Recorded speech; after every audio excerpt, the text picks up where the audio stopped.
Аларның җырлары шишмә шелтәрәвенә тиң, моңнары һәр кемнең күңелен били. Әмма күпчелек тамашачы аларны белми. Нурлат телевидениесендә яңа проект. Һәр җомгада яңа исемнәр, яңа талантлар. Халык күңелен яулаган җирле үзешчәннәр турында таныш булыгыз проектында. Карамыйча калмагыз. Hayırlı kişiler bile sizin hürmetli televizyon karşılarımız isenmisiz. Efirde tanış bulığız tapşırığı. Tapşırığımızın bugünkü konağı Fidaliye Mingalimova. Fidaliye'nin matur itip мұңлы jırlağı tamaşaşıga indi köptenden tanış. Әмма әле Фидалияның үзе белән якынрак тамашачы таныш түгел. Шуңа күрә дә бүген безнең максатыбыз үзешчән сәнгатьтә актив катнашучы Фидалия ханым белән якынрак таныштыру. Хәерле кичләр белән сезне Фидалия ханым исәнмесез? Хәерле кичләр, Зөлфия ханым исәнмесез, хөрмәтле тамашачылар? Фидалия ханым, менә шулай безнең студиябызга килгәнегез өчен иң әүвәл эчкерсез рәхмәтләребезне җиткерәбез. Хәзер әйдәгез якынрак таныштырыгыз әле. Кем ул Фидалия Мингалимова? Мин тумышым белән Зирекле авылыннан. Зирекле 8 еллык мәктәбен тәмамлап, Уфумада укыдым. 10 еллык мәктәбен тәмамладым. Һәм Чаллы шәһәренә юл тоттым. Беренче белемемне Чаллы шәһәрендә алдым. Язмышның сикәлтәле юллары буйлап Чулпан авылына кайтырга туры килде. Хәзерге вакытта Чулпан авылында урта мәктәптә татар теле укытучысы булып эшлим. Фидалия, менә моңны итеп җырлыйсыз сез. Шул моң кайдан күчте? Әтиегездәнме, әниегездәнме? Кем җырлый иде сезнең гаиләдә? Икесеннән дә күчкәндер дип уйлыйм. Чөнки әтием Исхак күп еллар дуслык редакциясендә даими хәбәрче булып эшләде. Моңлы көйләр ярата иде. Үзе дә моңлы итеп җырлый иде. Бүгенге көндә әтиебез арабызда юк инде. Бакыйлыкка күчте, урны җәннәттә булсын. Әниебез Динә дә бик моңлы. Менә бәләкәйдән истә калган аның моңлы итеп җырлый мич каршында пәрәмәчләр пешергәне. Бәләкәйдән күңелемә шул уелып калган. Моң шуннан күчкәндер дип уйлыйм. Димәк, гаиләдә сезнең барысы да җырлый. Әйе, апам да матур җырлый, абыем да матур җырлый. Фидалия, менә беренче тапкыр сәхнәгә чыкканыңызны хәтерлисезме? Сезгә ничә яшь иде анда? Әйе, миңа 8 яшь иде. Без Октябрь ныклары дигән җырны башкарган идем. Менә шуннан бирле инде сәхнәдән аерылганым юк. Тамашачы кабул иттеме сыңында? Әйе, бик күңелле булды.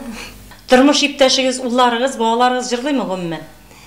Ике кыз үстерәбез, зурсы җырламый, бәләкәендә моң бар. Бүгеннән үк күренә, 4нче сыйныфта укый, кызыбыз Әдилә, бик матур җырлый. Сәхнәгә чыккачтан ниләр килә күз алдыгызга? Ниләр уйлый башлыйсыз?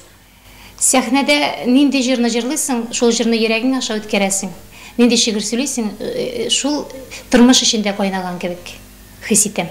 Әле менә тамашачыга тагын бер сезнең сыйфатыгызны җиткерә, ул сез шигырьләр язу белән мавыгасыз, шулай бит? Әйе, язам, үзем өчен шигырьләр дә язам. Фидалия ханым, менә еллар үткән саен нинди тематикага күбрәк урын бирелә сезнең репертуарыгызда? Бәхет тематикасына. Бөтен нәрсә кешенең бәхетеннән тора. Шуңа күрә зур игътибар итәм бәхет темасына. Рәхмәт, Фидалия ханым, менә шулай матур итеп безнең сорауларыбызга җавап биреп, тамашачыга үзегез белән якынрак таныштырганыгыз өчен. Инде бәхет темасы дигәннән, димәк, бүген яраткан тамашачыларга үзегезнең бәхет темасы яктырткан җырыгызны да бүләк итәрсез, бит? Бик теләп. Рәхмәт сезгә.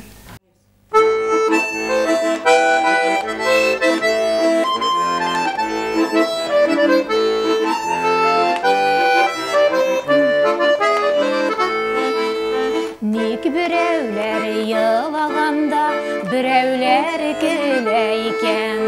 Бәхетле булып яшәүнең серләре нидә икән? Нигә Ходай бәхетләрне бер тигез бирмикән? Фәрештәләр өйеп, өләшеп йөрмикән. Әмин исә сезнең белән саулашам, барлык тамашачыларыбызны да сиңа дигән җыр музыкаль тапшыруына көтеп каламын. Нигә Ходай бәхетләрне бер тигез бирмикән? Фәрештәләр кеше саен өләшеп йөрмикән?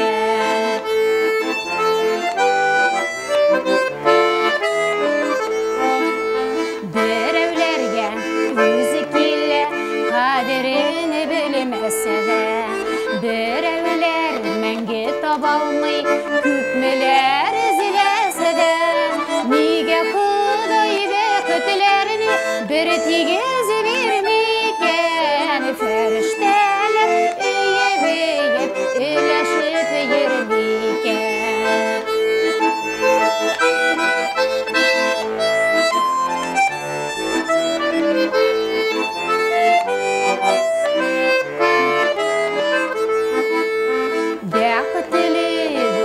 yaşavning sirlerini bilsen idi meni yaralı küngüllerini nurlarga gömsen idi bizga Huday beketlerini bir tigiz verseyken ferişteler kişi sayın üleşip